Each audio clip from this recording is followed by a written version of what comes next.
Abra comigo sua Bíblia no livro de Esther. Nós vamos estudar hoje o capítulo de número 7. Nós estamos nessa jornada estudando a Bíblia.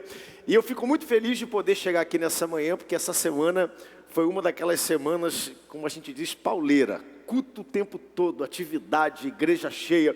Tivemos aqui na quinta-feira com o pré-congresso de jovens e essa igreja lotada de jovens aqui da região sul de Belém. Eles já estão preparando o congresso que vai acontecer mês que vem agora, em setembro deles. E olha que coisa fantástica, eu estive aqui, eu só participei do culto, foi um culto muito bonito, muito espiritual. O pastor pregou 10 minutinhos só por causa do horário, a gente tem que terminar cedo para essa turma voltar para casa. E nós tivemos aqui nesse altar 40 jovens entregando a vida a Cristo em um culto só. 40 jovens. E aí quando foi na sexta-feira, nós tivemos também o pré-congresso da família, aqui no Templo Central. O pastor Dalvo e toda a equipe da Missão com Famílias, foi extraordinário, fantástico. E ontem nós tivemos novamente mais um encontro da jornada de transformação da Missão com Mulheres, casa cheia também, tudo transmitido pela Boas Novas, e é um privilégio a gente poder fazer algo de tanta relevância, de tanto impacto. E hoje, domingo, essa já é a segunda de 4 celebrações. Tivemos 7h30, 9h, e eu quero convidar você 17h30 e às 19 horas a estarem conosco. Quem está em casa também, todos são muito bem-vindos. Nós estamos estudando o livro de Ruth e de Esther. Já estudamos o livro de Ruth, agora estamos quase concluindo o livro de Esther. Estou na minha mão aqui com a minha revista. Quero parabenizar todos que já adquiriram seu material didático. Nós estamos concluindo o 6º livro completo da Bíblia aqui no domingo pela manhã. E já está chegando aí a revista de Mateus. Já está na gráfica sendo impressa. Já mandaram para a gente a contraprova e dentro de mais 1 ou 2 semanas a gente deve ter por aqui a revista de Mateus e você já pode mergulhar. Vamos estudar o primeiro evangelho do Novo Testamento, o primeiro livro do Novo Testamento, e vamos olhar para Jesus como Messias e como Rei, e aí vamos fechar o ano com 7 livros completos da Bíblia. Abra comigo Esther, capítulo de número 7, eu vou ler o versículo 1, você lê o 2, e assim nós vamos revezando bem forte em uma só voz. Veio, pois, o rei Amã para beber com a rainha Esther. No segundo dia, durante o banquete do vinho, disse o rei a Esther: qual é a tua petição, rainha Esther? E se te dará, que desejas? Cumprir-se-á, ainda que seja metade do reino. Então respondeu a rainha Esther e disse: se perante ti, ó rei, achei favor, e se bem parecer ao rei, desse-me por minha petição a minha vida, e pelo meu desejo a vida do meu povo. Porque fomos vendidos, eu e o meu povo, para nos destruírem, matarem e aniquilarem de vez. Se ainda como servos e como servas nos tiverem vendido, calaria, porque o inimigo não merece que eu moleste o rei. Então falou o rei Assuero e disse à rainha Esther: quem é esse e onde está esse cujo coração o instigou a fazer assim? Respondeu Esther: o adversário e inimigo é este mau Amã. Então Amã se perturbou perante o rei e a rainha. O rei, no seu furor, se levantou do banquete do vinho e passou para o jardim do palácio. Amã, porém, ficou para rogar pela sua vida a rainha Esther, pois viu que o mal contra ele já estava determinado pelo rei. Tornando o rei do jardim do palácio à casa do banquete do vinho, Amã tinha caído sobre o divã em que se achava Esther. Então disse o rei: acaso teria ele querido forçar a rainha perante mim, na minha casa? Tendo o rei dito essas palavras, cobriram o rosto de Amã. Então disse Arbona, um dos eunucos que serviam o rei: eis que existe junto à casa de Amã a forca de 50 côvados de altura que ele preparou para Mordecai, que falar em defesa do rei. Então disse o rei: enforcai-o nela. Enforcaram, pois, Amã na forca que ele tinha preparado para Mordecai. Então o furor do rei se aplacou. Pai, nós queremos te agradecer por essa palavra, queremos te agradecer por tudo que temos experimentado aqui no domingo pela manhã, que essa palavra venha encontrar abrigo, guarita em nossos corações, que possamos sair daqui nessa manhã dizendo: verdadeiramente o Senhor falou conosco. Assim nós te pedimos e te agradecemos, o nome forte de Jesus. Amém e amém. Tome seu assento, corpo sentado, mas a alma de pé. Mantenha a Bíblia aberta. Hoje nós vamos estudar um capítulo muito curto, porém extremamente intenso. Esse aqui é o ápice do livro de Esté. Tudo que nós construímos agora, a trama, as intrigas, o que Amã havia feito, o que Mordecai incentivou Esté a ir na presença do rei, se cumpre aqui no capítulo 7. No primeiro culto, nós estudamos o capítulo 5 e 6. A pastora Scarlett conseguiu ministrar em 25 minutos. Foi um feito. Eu vou tentar hoje, em 40 minutos, que é o que eu tenho, a desempacotar esses 10 versículos que trazem muitas lições para mim e para você nessa manhã. Nossa lição hoje está dividida em 3 partes. A primeira delas, vejam, Esté faz a sua petição, versículo 1 até o versículo de número 4, tá bom? Nós vamos olhar rapidinho. E aí a segunda nós vamos ver Amã sendo finalmente desmascarado. A trama que Amã havia colocado em curso, agora ela cai por terra.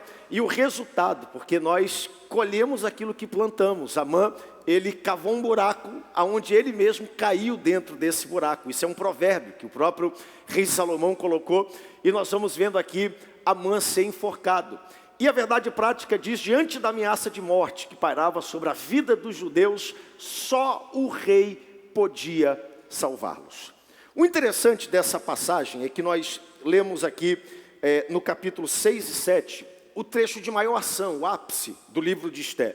E existem 3 tônicas que, se você puder, é importante que você anote. Se você tiver na sua revista uma caneta e você guarde, é importante, que estão presentes por todo esse livro, mas predominantemente no capítulo 7. A primeira delas é a lei da semeadura. Aquilo que se planta, se colhe. E vai ficar claro agora na vida de Amã, que ao longo de todo o livro, ele tramou, ele preparou algo contra o povo judeu e ele mesmo se tornou vítima daquilo que ele havia preparado. A segunda lição que está muito presente nesse capítulo, e em todos os capítulos do livro de Esté, é que Deus está no controle. Você pode colocar a mão no seu coração nessa manhã e profetizar para você mesmo: o meu Deus está no controle, bem forte. Diga bem forte: o meu Deus está no controle. Você pode não ver Deus, o nome dele não está escrito nesse livro, mas a cada frase Deus está no controle. Isso vai ficar evidente, claro, aqui no capítulo 7. E por último, o que para mim é muito especial, é o cuidado quando nós lidamos com relações humanas. A gente vai perceber aqui que Esté não era apenas um rostinho bonito no meio da multidão. Muita gente acha até esse momento que Esté chegou aonde chegou por um propósito de Deus, obviamente, porque era uma mulher extremamente atraente, e a Bíblia diz que Esté era isso, mas a beleza de Esté ia além das aparências. A gente descobre que Esté era alguém habilidosa, alguém que sabia lidar com pressão, falar no jeito certo, calar na hora certa, e a gente vai ver uma pessoa extremamente hábil, lidando com situações difíceis e lidando com relações humanas.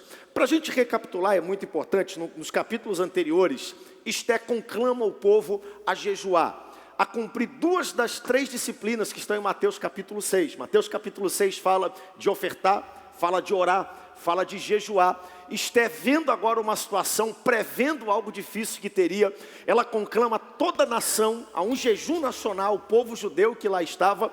E lá em Mateus capítulo 6, a Bíblia diz que essas disciplinas, que são disciplinas do secreto, aonde ninguém vê, aonde ninguém nota, elas trazem consequências e resultados públicos. E agora a gente vai ver publicamente Deus honrando o povo judeu, e nós vamos contemplar o fim de Amã. E vale a pena lembrar tudo o que aconteceu. Um homem chamado Amã, um homem orgulhoso, presunçoso, cheio de poder, de autoridade, segundo até aquele momento, após o rei Xerxes, o rei Assuero. Esse homem, ele não conseguia ter paz porque um homem simples, um pobre judeu chamado Mordecai, não se prostrava perante ele. Só por causa disso ele coloca em curso um plano para aniquilar todo o povo judeu. E ele induz o rei ao erro, e ele paga dinheiro, a gente leu no capítulo 3, para que esse povo todo fosse morto, sem saber que a rainha Esté pertencia a esse povo que era judia. E aí nós lemos mais para frente um pouco, Mordecai desafiando Esté, dizendo, se tu não te colocares numa posição de salvar o povo, de outro lugar Deus vai trazer salvação para essa nação. Quem sabe não tenha sido para esse tempo que Deus te colocou, aí onde você está. E agora Esté começa a pensar, como eu posso interferir, falar com o rei, como eu posso de alguma maneira ajudar nessa situação. E a primeira coisa que ela faz, ela convoca um primeiro banquete, que nós vimos aqui na lição passada. Ela chama Amã, ela chama Mordecai, e quando chega nesse primeiro banquete, novamente, a gente vai ver a habilidade de Esté com relações humanas, porque Esté sente no seu coração que não chegou a hora de tratar do assunto. Porque as mulheres dizem que mulher tem um sexto sentido, né? Mulher sente algumas coisas, homem é meio bobão, não é verdade? A gente olha as coisas por cima, a gente não consegue perceber, mas a mulher, quando ela vai num lugar, é impressionante algumas situações onde eu não vejo nada, eu não sinto nada. Aí eu chego em casa, aí a Luana fala assim, não gostei daquela situação, não gostei daquela pessoa. É só comigo que acontece isso? Vamos lá, me ajudem aí, homens que estão aqui comigo.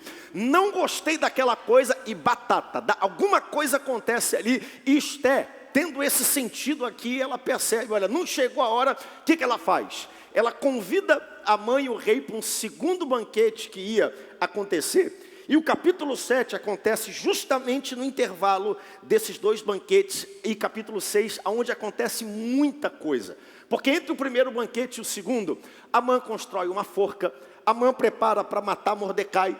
O rei não dorme porque Deus é soberano. Se ele precisar acordar reis, presidentes, promotores, juízes, autoridades, ele vai fazer do jeito que ele quer fazer, da forma que o apraz. E o rei agora, ele descobre que aquele homem chamado Mordecai havia livrado a vida dele de uma trama, de um atentado, de um complô, e que nenhuma recompensa foi dada. E no outro dia de manhã, ele pergunta, que farei ao homem que o rei precisa honrar? Quem vem chegando? Justamente Amã, para pedir para que a Mordecai fosse morto. E aí o rei pergunta para Amã, Amã, o que eu devo fazer? Rei, pega a tua túnica, pega a tua coroa, pega o teu cavalo, pega um oficial de respaldo do reino e manda sair pelo meio das ruas de Suzã, dizendo, assim se faz ao homem que o rei precisa honrar. O rei dá um aplauso e diz, pois tu, Amã, pega Mordecai e faz isso na vida dele. Imagine só como Amã se encontrava aqui nesse momento, todo atordoado, perdido, não soube nem de onde veio o problema.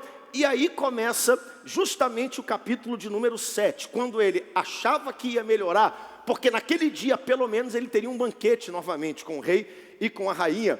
E o último versículo do capítulo 6, versículo 14, bota para mim na tela aqui, Rubens, porque não é um versículo nosso. A última parte, os eunucos do rei apressadamente levaram Amã ao banquete que Esté preparara. Versículo 1, se você tiver com a sua Bíblia aberta, mantenha ela aberta aí, por favor. Veio, pois, o rei Amã para beber com a rainha Esté. E agora nós vamos ver esse primeiro ponto aqui, pode colocar aqui para mim o meu esboço. Nós vamos ver a petição que ela faz ao rei e a curiosidade do rei. Leia para mim, por favor, o versículo 2. No segundo dia, durante o banquete do vinho, disse o rei a Esté, qual é a tua petição, rainha Esté? Isso te dará, que deseja, cumprir-se-á ainda que seja metade do reino. Escute, daqui para frente nós vamos perceber que as máscaras, elas vão começar a cair. Porque as máscaras sempre caem. Guarde isso no seu coração nessa manhã. A verdade sempre prevalece, a justiça sempre vai aparecer. Enquanto o mundo for mundo, pode demorar, pode não ser no tempo que você espera, mas a verdade sempre prevalece. E nós vamos começar a ver aqui a verdade começar a aparecer. Sabe por quê? Porque o rei Assuero, o rei Xerxes, até esse momento, ele não sabe de algumas coisas. Primeira coisa que ele não sabe que Esté é judia. Segunda coisa que ele não sabe, porque tinha tanta coisa, ele não sabe que aquele decreto que ele mesmo assinou, embora ele tenha sido enganado por Amã, mas quem assinou foi ele no capítulo 3. O anel que estava lá era o dele. Então ele não sabia até esse momento que o decreto que ele havia expedido ia matar também a rainha, a esposa dele. E ele também não sabia, até esse momento ele pensava que Amã era um amigo, mas ele vai descobrir que Amã era um inimigo. E qual é o pedido que a rainha Esté faz? A rainha Esté, no versículo 2, e ele pergunta para ela, qual é a tua petição, rainha? Ainda que tu pedires metade do reino, te será dado. E quando a gente vê essa pergunta aqui, a impressão que fica é que o rei, me desculpe a palavra, bem paraense, está cuíra para saber o que Esté tem na cabeça. Porque de vez em quando a gente, homem, tem dificuldade de saber o que mulher tem na cabeça. É ou não é verdade? Hoje eu vou pegar no pé das mulheres. Se preparem vocês. É difícil de saber. Imagina, chama para um jantar, não diz o que tem na mente. Chama para um segundo jantar, e a impressão que a gente tem é que o rei está doido de curiosidade. O que essa mulher tem na cabeça? Mas não é isso não. Escute, o rei sabia que Esté tinha uma petição importante. O rei sabia que Esté tinha um problema grande para levar para ele, porque novamente, é muito importante que a gente guarde isso. Não era comum uma pessoa se apresentar diante do rei. Era a coisa mais difícil, e o rei tinha que estender o cetro. E quando alguém se apresentava sem permissão e o rei não estendia o cetro, aquela pessoa ela era executada. É por isso que no capítulo anterior, Esté bota a sua roupa, o rei chega perto e ele faz o quê? Ele estende o cetro. Ou seja, eu te permito viver. Tu não pediste para te apresentar, mas eu te permito viver. E quantos outros tinham problemas grandes que precisavam da atenção do rei, chegaram diante do rei e foram executados. Então existe aqui uma tensão no ar acontecendo, porque Esté se apresenta e o rei não é bobo. O rei sabe, tem alguma coisa séria acontecendo. Tem algum problema fora da média, senão Esté não chegaria dessa maneira perante mim. E Esté se apresenta perante a presença do rei. E eu aprendo algo poderoso da palavra do Senhor aqui. A quem nós nos apresentamos quando nós temos um grande problema? A quem nós nos apresentamos quando nós temos um pequeno problema? A quem nós nos apresentamos quando nós temos qualquer tipo de problema na nossa vida? Porque a pessoa que você se apresenta para pedir ajuda pode fazer toda a diferença na solução daquele problema. Filipenses capítulo 4, versículo 6. Não andeis ansiosos por coisa alguma, em tudo porém sejam conhecidas perante Deus, diante o Rei dos Reis, o Senhor dos Senhores, maior do que Xerxes, maior do que Assuero, maior do que a Babilônia, maior do que a Síria, diante de Deus as vossas petições pela oração de súplicas e com ação de graças. Levante a mão e agradeça a Deus, porque Ele te escuta nessa manhã. Então leve ao Senhor as suas petições. Esté, ela levou e não levou de qualquer forma não. Ela levou com solenidade, ela levou com oração, ela levou com jejum, mas ela entendeu, eu preciso levar o meu problema para a pessoa certa. E quando a gente fala de Deus, diferente do rei, para Deus a gente leva tudo, gente. A gente leva o pequeno, a gente leva o que ninguém acha que tem que ser levado. A gente leva as coisas grandes. Para um Deus que é todo poderoso, não existe grande, não existe pequeno. Existe problema. O problema é que é grande ou pequeno, para Deus tem o mesmo tamanho. Então conta para Jesus aonde está a dor do teu coração. Conta para Ele o que você precisa. Abre o teu coração. 1 Pedro capítulo 5, versículo 7. Lançando sobre Ele toda a vossa ansiedade, porque Ele tem cuidado de vós. Pode não parecer, mas Ele continua cuidando de você.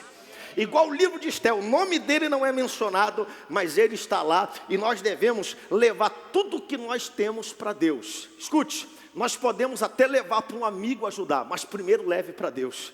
A gente leva, às vezes, para a internet, para as mídias sociais, leva para um monte de gente que não te conhece, não quer te ajudar, não tem nada a ver com a tua vida, francamente nem se importa com você, mas o rei está aqui nessa noite dizendo, pode contar para mim os teus problemas, porque eu escuto cada problema que você tem.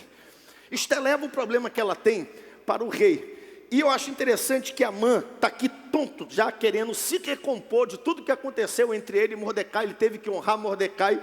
Mas aqui nesse momento do segundo banquete, bem aqui, ó, entre esses dois versículos, Esté sente, chegou a hora de eu contar quem é a pessoa que está planejando o mal. No capítulo 6, ela sentiu, não é a hora, não vou falar, vou segurar. Mas aqui agora ela sente que chegou a hora. E nós temos aí o ponto 2, a surpreendente resposta de Esté. Leia o versículo 3 para mim, por favor. Então respondeu a rainha Esté e disse, se perante ti, ó rei, achei favor, e se bem parecer ao rei, dê-me-se a minha petição, a minha vida, e pelo meu desejo, a vida do meu povo. Notem novamente, versículo 3, o cuidado de Esté. Joãozinho está aqui hoje sentado, ele estava com o chapéu do super-homem, né? Filma o Joãozinho, cadê o Joãozinho? Está bem aqui, ele com o chapéu do super-homem. O Joãozinho, ele sabe como tocar o coração do meu coração. Quando o Joãozinho quer alguma coisa, ele chega comigo e ele arrasta o rosto em mim.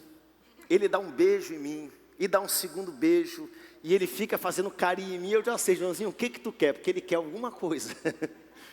Esther chega com o rei, e olha o protocolo que ela tem quando ela trata com o rei. Se perante ti, ó rei, achei favor, se parecer bem a ti.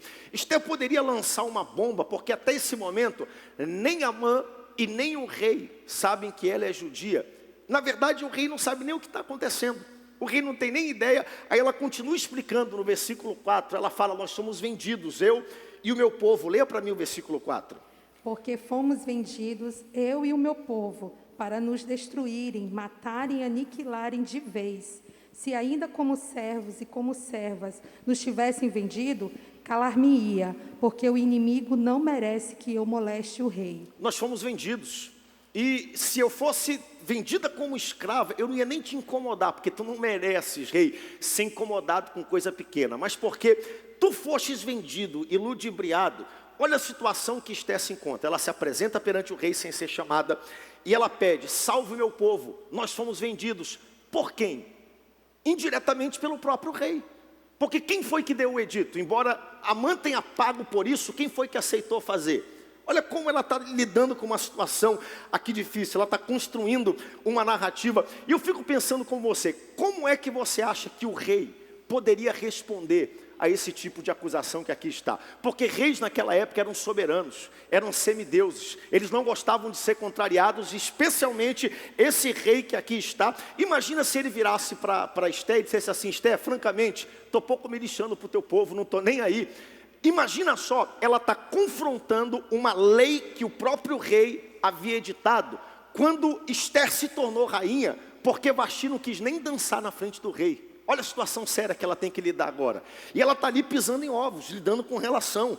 Ela está ali vendo uma situação, como ela pode resolver tudo isso que está perante dela. O rei poderia dizer, não, eu não quero ser confrontado, não quero ser contrariado. Mas Esther, ela vai explicando, e ela vai apresentando arriscando a sua própria vida. E novamente no versículo 3, veja aí na sua Bíblia, se você puder, na última parte, olha o carinho dela. Desce-me por minha petição a minha vida, e pelo meu desejo, a vida do meu povo. Versículo 4, porque fomos vendidos, eu e o meu povo. E olha as palavras que ela usa aqui no versículo 4. Para nos destruírem, matarem e aniquilarem de vez. Quando Esther faz isso, ela está usando as mesmas palavras do edito que Amã havia colocado no capítulo 3. Olha o que está escrito, Esther capítulo 3, versículo 13. Coloca na tela para mim, por favor. Esther capítulo 3, versículo 13. Isso aqui foi a ordem que Amã havia escrito e o rei havia promulgado. Enviaram-se cartas por intermédio dos correios a todas as províncias do rei, para que o quê? Para se destruíssem, matassem e aniquilassem de vez todos os judeus. Quando Esther coloca essa frase aqui dentro, o rei não sabe que ela é judia, mas Amã começa a ficar com a orelha em pé. Amã começa a entender, a minha batata está assando. Amã começa a ver aqui, eu escrevi essas palavras, foi eu que coloquei lá, e as máscaras aqui começam a cair, porque a verdade sempre aparece, sempre prevalece. As peças começam a se encaixar aqui, e novamente, eu repito, a sabedoria de Esther. Esther não está acusando, Esther não está confrontando, Esther não está escrachando, ela está dizendo para o rei, se nós fôssemos vendidos, isso é até uma prerrogativa tua como escravo, eu não ia nem te incomodar, mas tu fostes ludibriado, e nós vamos ser agora mortos, aniquilados e destruídos, e ela vai fazendo isso com todo carinho, e ela vai fazendo isso com todo amor e cuidado das relações. Eu quando li esse texto, claro, eu fiquei pensando, ao que nós podemos hoje comparar e aplicar na nossa vida esse cuidado, esse zelo de tratar as pessoas, de se relacionar bem, de tratar situações difíceis. E para mim a coisa mais desafiadora que nós temos como igreja, em dias hoje, onde a comunicação é tão polarizada, eu acredito que seja o próprio compartilhar do Evangelho. Como é que nós compartilhamos o Evangelho em um mundo que às vezes é contrário à mensagem que nós pregamos? Como é que nós compartilhamos a verdade no mundo que cada vez mais ele é antagônico, é hostil àquilo que nós defendemos e vivemos? Qual é a postura de quem serve a Deus? Olha o que diz 1 Pedro capítulo 3, versículo 15 e 16, sobre como fazer. Olha só que coisa fantástica. Eu vou ler do finalzinho aí, ó. Vamos lá, rapidinho. Estando sempre preparados, da última frase, para responder a todo aquele que vos pedir razão da esperança que há em vós. E olha como nós devemos fazer isso. Fazendo todavia como? Com mansidão, com temor, com boa consciência, de modo que naquilo que falam contra vós outros, fiquem envergonhados os que difamam o bom procedimento em Cristo. Louvado seja o nome do Senhor. Gente, pregar o evangelho é algo que se faz com coragem, é algo que se faz com autoridade, mas não é feito com imposição. Nós não vamos conseguir argumentar gente para dentro do reino de Deus, convencer, brigar com gente para que eles entendam a mensagem do evangelho. Como é que nós fazemos isso, pastor? É com mansidão, é com boa consciência, é sendo cheio do Espírito Santo. Não é só você que está trabalhando, você está aqui de um lado, mas Deus está do outro lado. O Espírito Santo está trabalhando junto com você, e ao ponto que fique envergonhado aqueles que não acreditam como nós, aqueles que não creem como nós. Eu falo isso sempre aqui no púlpito do Tempo Central, e eu vou repetir: não é papel seu ganhar gente para Jesus. Escute com muita atenção. É papel seu pregar o evangelho e falar, porque quem convence o homem do pecado é o Espírito Santo de Deus, e ele está trabalhando lá do outro lado. Ou você acha que no livro de Esté, só Esté está trabalhando? Só Mordecai está trabalhando? Eles estão aqui só seguindo o plano que Deus já escreveu. E Deus escreveu um plano para a humanidade de salvação, de redenção. E o nosso papel é levar o evangelho. Comunique com amor, comunique com mansidão, comunique com alegria, com entusiasmo. Mas não tente discutir as pessoas para dentro do reino de Deus. Olha o que diz 2 Timóteo 2, 24 e 26. Como lidar com gente que não crê como nós? Ora, é necessário que o servo do Senhor não viva a contender, e sim deve ser brando com todos, apto a instruir, paciente, disciplinado com mansidão aos que se opõem, porque vai ter gente que não quer. E o que a gente vai fazer? Vai ficar brigando? Vai ficar batendo de frente? Não, nós vamos com mansidão, vamos com amor. O Espírito Santo está trabalhando. Água mole e pedra dura, tanto bate até que fura. Vai chegar uma hora que essa pessoa vai abrir, vai rasgar o coração. E é por isso que muitos de nós estamos presentes aqui nessa noite. A gente disse que nunca estaria dentro de uma igreja, e você está aqui hoje, olha só, bonito, elegante, cheio da presença do Espírito Santo, porque alguém trabalhou com mansidão, mas do outro lado o Espírito Santo foi também trabalhando na nossa vida. É com jeitinho. É com jeitinho, vai indo, mas não pare, mas vá com jeitinho que chega lá. E aí nós temos a primeira parte, volta lá rapidinho, meu resumo. A mãe desmascarada, onde nós vamos aqui ver quem é esse adversário e esse inimigo. Leia para mim o versículo 5, rapidamente. Então falou o rei Assuero e disse a rainha Esther: quem é esse e onde está esse cujo coração o instigou a fazer assim? O rei pergunta: quem é esse? Porque eu não estou entendendo o que está acontecendo. Quem instigou o meu coração a agir assim? O rei não sabe quem é, mas Amã já sabe que é ele. O rei não sabe que Amã fazia isso, mas por toda a trama, Amã já sabe: tô lascado, acabou, morreu aqui para mim. Eu lembro quando eu cheguei aqui em Belém do Pará, tem algumas palavras aqui em Belém que marcam, que são muito diferentes. Eu cresci no estado do Amazonas, e a primeira coisa que me marcou muito é porque lá no Amazonas a gente tem pão massa fina e pão massa grossa, né? Todo mundo sabe. Aí quando eu cheguei aqui, como é que é o pão francês aqui em Belém, hein? Diga bem forte. Careca. Que pão é esse, rapaz? Eu ficando imaginando, tem cabelo, não tem? Aí eu lembro que eu cheguei aqui na igreja, a gente toma muito, né, geladinho, suquinho, lá a gente chama de din-din. O culto, o cara vem com isopor, din-din. Primeira vez que eu estou aqui no Tempo Central, aí chega um irmão com um isopor grandão, chopp. Vamos tomar um chopp depois do culto. Falei: peraí, que lá no Amazonas a gente não faz isso não. São as palavras. Cada lugar tem as suas palavras. Agora, uma palavra que me marcou muito, me desculpem, é uma coisa muito coloquial. Eu gostava de andar de patins, eu tinha 14 anos de idade. A gente ia ali para Marise Barros, era tranquilo. Aí a gente fazia uma rampa, colocava tijolo, pegava um compensado, colocava os paneiros, aí ia ver quem é que pulava mais longe. Aí saía a rua toda correndo, aí pulava aquela rampa para ver se conseguia pular 3 paneiros, 4 paneiros, 5. E aquela competitividade que jovem tem. E eu lembro que uma vez eu peguei e falei: rapaz, bota 5 aí. Aí saí correndo de longe. Eu não sei o que aconteceu, se eu dei o impulso na hora errada, se a rampa falhou ou alguma coisa, mas eu senti que quando eu perdi a gravidade, eu empurrei, eu perdi o equilíbrio, já fui meio assim. E tinha um rapaz aqui do lado da rampa. Sabe aqueles momentos onde o tempo para? Onde você sabe, eu estou lascado, vou me arrebentar aqui no chão. Aí o menino aqui do lado ficou gravado na minha cabeça. Ele olhou para mim e falou, deveu. Deveu. Eu olho aqui para esse texto, quando chega esse momento, a mãe entendi, devi. Estou lascado, não tem mais jeito. O meu plano caiu por terra. E aí tem o ponto 2 aqui. O adversário ficou aturdido. Eu sei que é uma palavra diferente, mas aturdido significa com a mente, com os sentidos perturbados, atordoado, desorientado, tonto, assombrado. E aí o versículo 6, leia para mim, por favor.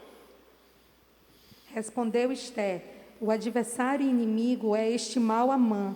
Então Amã se perturbou perante o rei e a rainha. O adversário é esse homem mau, chamado Amã. E aqui nós vemos, amigos, na cara o princípio da colheita se manifestando. Amã plantou o mal, ele vai colher o quê? O mal. Esse princípio parece ser um princípio muito duro, quando a Bíblia fala no livro de Gálatas, de Deus não se zomba, aquilo que o homem planta, certamente ele colherá. Mas gente, é um princípio de mão dupla, porque a Bíblia diz, aquele que planta o bem, planta no Espírito, colherá coisas boas, crescimento, alegria, bênção. Mas aquele que planta e semeia na carne, colherá choro, destruição, aflição. Então nós estamos vendo aqui, Amã fez uma colheita a vida toda de mal em relação àquele povo, agora Amã está colhendo. Ele está recebendo somente aquilo que ele havia depositado. E eu vou correr aqui, porque meu tempo já está correndo, tenho 13 minutinhos. E aí nós temos o ponto 3, Amã desmascarado, que está aqui, tentativa, de salvar a sua vida. O último pontozinho aqui, quando Amã é desmascarado. E aí eu vou ler o versículo 7, porque esses próximos versículos são interessantes. Olha o que diz o versículo 7. O rei, no seu furor, se levantou do banquete do vinho e passou para o jardim do palácio. Amã, porém, ficou a rogar pela sua vida a rainha Ester, pois viu que o mal contra ele já estava determinado no coração do rei. Nesse momento aqui, o rei ficou tão indignado que o rei saiu de onde estava para respirar lá fora. O rei saiu para tomar ar. E eu tenho para mim que foi por várias razões. Primeiro, chateado com ele mesmo. Como foi que eu caí numa trama dessa?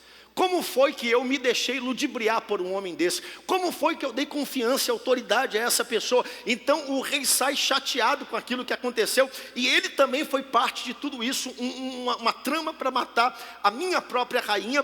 E aí o rei volta para decidir a questão. E aí a gente acaba vendo como a queda do orgulhoso, ela sempre é retumbante. É por isso que Salomão faz, quem abre um buraco, tem o perigo de cair dentro daquele buraco. O sábio Salomão diz, quem solta uma pedra de uma encosta, corre o risco de ser atingido por essa mesma pedra que aí existe. Quem arma uma arapuca para uma outra pessoa, corre o risco de ser preso por essa mesma arapuca que armou para uma outra pessoa. E a gente vê uma queda retumbante e algo rápido que aconteceu aqui na vida desse homem chamado Amã, porque o rei sai. Aí o versículo 8, aqui que tem o ponto 1, pedindo pela sua vida, e eu já vou terminar, vou cumprir o tempo certinho. Quando o rei volta para dentro do aposento onde eles estavam jantando, olha o que diz, tornando o rei do jardim, do palácio, a casa do banquete de vinho, Amã tinha caído sobre o divã, aonde se achava a rainha Ester. É justamente isso que você está pensando. Naquela época não tinham cadeiras como nós temos hoje, haviam divãs, o povo sentava no chão. Então Ester está deitada sobre um divã e lá está Amã em cima dela, rogando pela sua vida, puxando as roupas, porque ele estava desesperado, atordoado. O rei já está chateado, de cabeça quente. O rei já está maluco, porque foi enganado, foi ludibriado. Quando ele volta, ele encontra esse mesmo Amã em cima da rainha. E olha o que o rei diz, então diz o rei, acaso teria querido forçar a minha rainha perante mim na minha casa? E tendo dito essas palavras, cobriram o rosto de Amã. Olha que coisa só acontece. Tão rápido, de uma hora para outra, a gente percebe o que pode acontecer em um dia só. Nós estamos falando aqui, gente, de um dia. É um intervalo. Amã chegou presunçoso, orgulhoso, arrogante, naquele primeiro jantar, cheio de honra, achando que tudo ia ao favor dele. De um dia para o outro, tudo derrubou. De um dia para o outro, todas as suas pretensões caíram por terra. Eu aprendo que muita coisa pode acontecer em um dia só. Em um dia é capaz de se perder a honra, em um dia é capaz de se perder projetos, planos. A gente passa a vida toda construindo, mas em um dia se pode perder. Mas eu aprendo outra coisa também, a recíproca é verdadeira. Em um dia Deus pode erguer a tua história, como fez com a história de Mordecai. Em um dia Deus pode transformar a vida da sua família e fazer aquilo que nem você espera. É o poder do que pode acontecer em um dia só. Um dia. A gente vê na Bíblia quantas vezes o que pode acontecer em um dia. Outra coisa que eu aprendo com a vida de Amã: nunca diga que você não vai fazer alguma coisa. Nunca diga, não vou fazer isso. Porque é capaz de Deus olhar e fazer você engolir as suas palavras de tudo que você disse. Quantas pessoas estão aqui hoje e disseram: nunca vou entrar numa igreja, nunca vou ser crente, nunca vou aceitar essa situação. Amã disse: nunca vou honrar Mordecai. Teve que honrar Mordecai. Ele disse: talvez nunca vou ter que me implorar perante uma judia pedindo salvação dela, pois teve que fazer isso para Esté. Nunca diga que você vai fazer alguma coisa, porque é capaz de Deus pegar essas palavras e fazer. Quanta gente eu já vi: porque nunca vou fazer isso, nem que me pague vou fazer isso. Ei, entregue sua vida nas mãos do Senhor. Fique tranquilo, sabe? Não cave um buraco onde você mesmo vai ter que depois se tornar vítima dele, porque o orgulhoso cai por terra todas as vezes. Provérbios capítulo 16, versículo 5, eu vou ler com você. Coloca para mim Provérbios 16, 5. Abominável ao Senhor é todo arrogante de coração, é evidente que não ficará impune. Toda arrogância. Então a gente não pode nem dizer, porque isso foi o que o próprio Amã disse.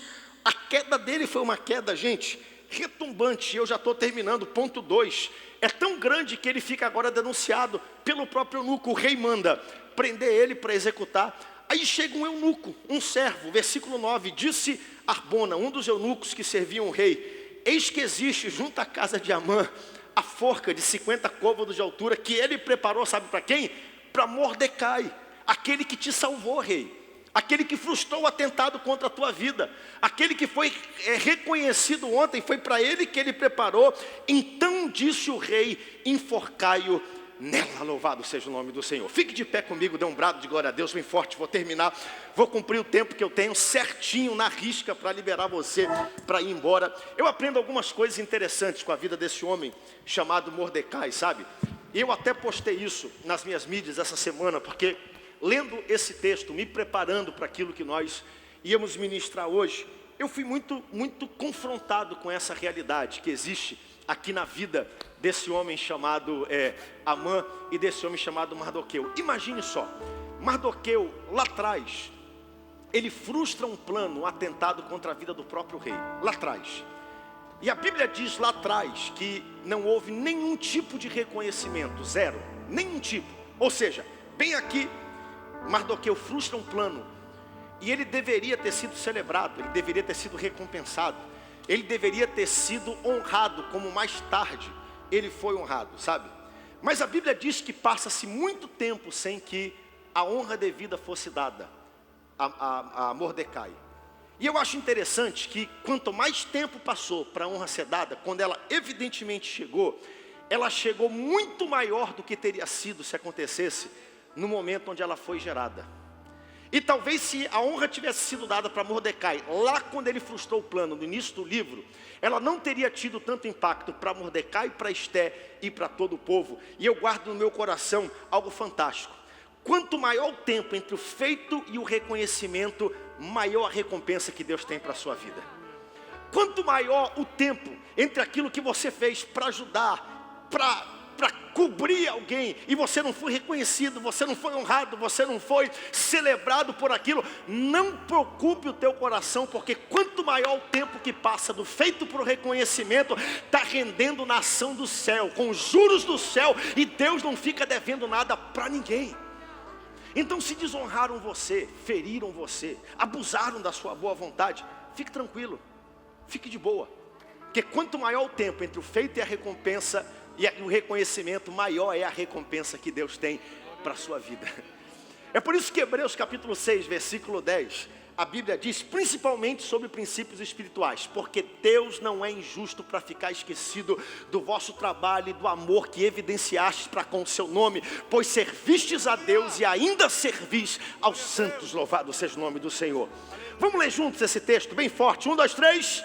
Porque Deus não é injusto para ficar esquecido do vosso trabalho e do amor que evidenciastes para com o seu nome, pois servistes e ainda servem. A melhor coisa é fazer o que Esté mandou fazer, vai orar. Disciplina secreta que ninguém está vendo, mas Deus está vendo. Disciplina que ninguém reconhece, mas o céu reconhece e se move na hora certa, do jeito certo. Então, se por exemplo você deu, você honrou e você abriu mão e talvez até aquilo se virou contra você, bata no peito e diga: excelente. Quanto maior o tempo entre o feito e o reconhecimento, maior será a recompensa de Deus. Na hora certa, Deus trouxe a honra. Na hora que o povo precisava, o rei não pôde dormir. Para honrar um homem que tinha feito algo lá atrás, que aparentemente estava esquecido. Resultado da história, do plano diabólico de Amã contra o povo, versículo 10, que é o ponto aqui 3, o enforcamento. Olha o que diz a Bíblia: enforcaram, pois, Amã na forca que ele tinha preparado para Mordecai. Coloca o texto aqui para mim, por favor, Rubens, na tela, porque esse texto a gente tem que ler, para ficar guardado na nossa mente. E 10 versículos cheios de ensinamentos que existem nesse livro. Esté capítulo 7, versículo 10, voando. Enforcaram, pois, Amã na forca que ele tinha preparado para Mordecai. Mordecai começou desonrado, mas terminou honrado. Aleluia, glória a Deus. Amã começou honrado, mas terminou morto. Então o furor do rei se aplacou. Eu, quando leio esse texto, para mim isso é uma linda foto e representação do Calvário. Porque Amã, que representa o diabo, fez uma forca que na Bíblia é representada pela cruz, para acabar com Mordecai, que representa Jesus, que cuidava de Esté, que representa a igreja. Mas um dia o rei se levantou e acabou com Amã, assim como um dia o nosso rei vai se manifestar e vai acabar com Satanás. Está aqui tudo, o texto todo se conecta, a história toda, está tudo aqui. A gente pode achar que não vai chegar, a gente pode achar que não tem jeito, mas na hora certa Deus cumpre o seu plano e Deus cumpre todos os seus propósitos. Eu fico olhando, coloca a foto aqui da estátua de Daniel para mim. É interessante que todas as nações que se levantaram contra o povo de Deus pereceram. Todas elas, Babilônia, Medo-Pérsia, Grécia, Roma, todas as nações. O povo de Deus viu cair todas as nações que se levantaram contra eles. E nós estamos vendo novamente aí na nossa nação, né? Nós estamos vendo as liberdades, algumas coisas, querem culpar algumas pessoas por algumas coisas. E eu repito, quem tem ouvidos para ouvir, ouça. Todos que se levantam contra o povo de Deus, caem.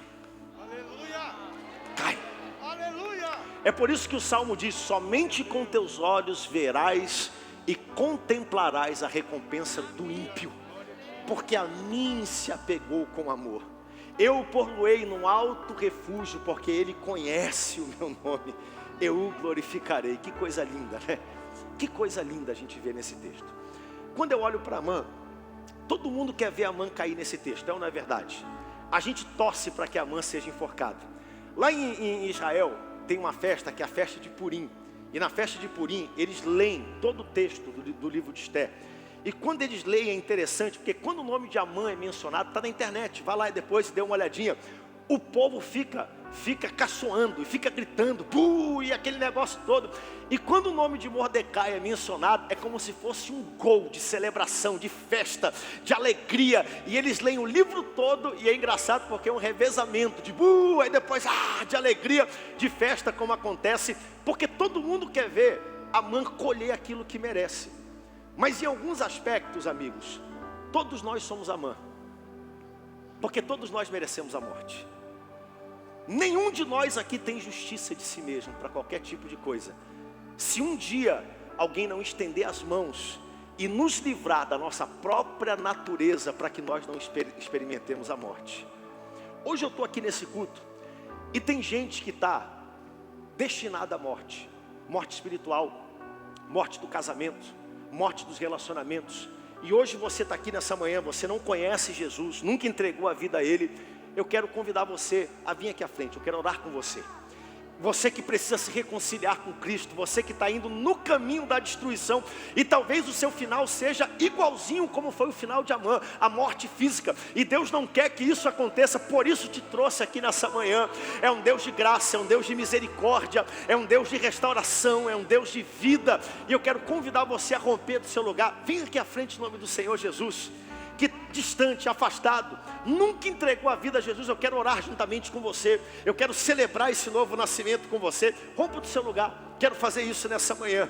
Eu quero orar para que Deus possa te dar esse tipo de entendimento. A gente olha para esse livro aqui e vê tanta coisa interessante, sabe? Gênesis 12, a Bíblia diz assim: abençoarei aqueles que te abençoarem e amaldiçoarei aqueles que te amaldiçoarem.